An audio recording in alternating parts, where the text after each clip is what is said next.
মানে আসার আগে আমরা কিন্তু যে এলাকায় ইন্ডিয়া পুশিং করেছে এই মান্দারবাড়ি এলাকায় কিন্তু আমরা পরিদর্শন করে আসছি, যদি ওখানে নামা হয় না মানে হেলিকপ্টারে আমরা ওই জায়গাটা ঘুরে আসছি।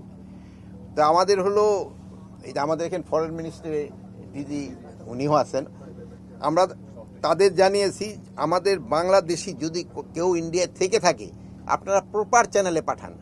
প্রত্যেকটার একটা প্রপার চ্যানেল আছে, যেমন আমরাও ইন্ডিয়ান যারা বাংলাদেশে আছে তাদেরও আমরা প্রপার চ্যানেলে পাঠাই, আমরা কিন্তু কাউরে পুশিং করি না। তো এই জন্য তাদেরও বলা হচ্ছে তারা প্রপার চ্যানেলে যদি বাংলাদেশিরা থাকে তাদের পাঠান। গতকালকে আপনারা দেখছেন যে সে ব্রাহ্মণবাড়িয়া ওই সীমান্তেও কিন্তু তারা পুশিংয়ের চেষ্টা করছে, বাট বিজিবির সাথে আনসার এবং জনগণের সহায়তায় তারা কিন্তু করতে পারে নাই। এইসব এলাকায় আমি আপনাদের অনুরোধ করব আপনারা সবাই যদি সহযোগিতা করেন ইন্ডিয়া পুশিং করতে পারবে না। এটা বিজেপির সাথে জনগণ এবং আপনারা সাংবাদিক ভাই বোনেরা আপনাদেরও সবাই একটু সহযোগিতা করতে হবে।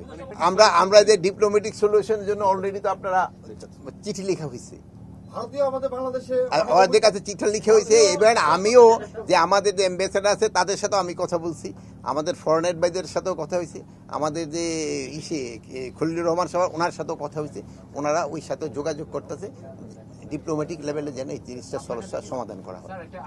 আমার কাছে এটা ওরকম উস্কানিমূলক মনে হচ্ছে না, যেহেতু এর আগেও কিন্তু ওনারা এক সময় এই পুশিংটা করছিল অনেক আগে, যে সময় আমি ডিজিবিডিআর ছিলাম সেই সময় করছিল।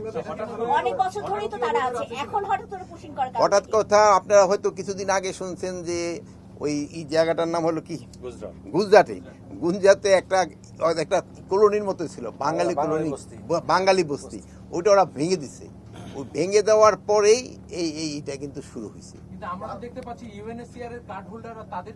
ইউএনএসসিআর কার্ড এটা আমরা অলরেডি প্রোটেস্ট পাঠিয়েছি, যারা ইউএনএসসিআর কার্ড হোল্ডার যারা এর ভিতরে কিছু কিন্তু রোহিঙ্গা চলে আসে, যেসব রোহিঙ্গা আবার আমাদের দেশীয় ছিল ওরাও গেছে, আবার যারা ইন্ডিয়ান রোহিঙ্গা তাদেরও পাঠায় দিচ্ছে। এই জন্য আমরা এটার প্রতিবাদ লিপি পাঠিয়েছি। হ্যাঁ, বাংলাদেশেও অবৈধ ভারতীয় একেবারে নাই আমি বলবো না, বাট আমি আপনাদের অনুরোধ করব যদি থাকে আপনারা আমাকে একটু জানান, আমরাও যেন প্রপার পথে পাঠাইতে দিতে পারি। আমরা মতো অবৈধ পথে পাঠাবো না, আমরা প্রপারভাবে পাঠাবো। এখন এরা যদি আমার দেশের নাগরিক হয় তাহলে তো পুশব্যাক করার কোনো অধিকার নাই, যেহেতু তা আমার দেশের নাগরিক তো আমার থাকতে দিতে হবে।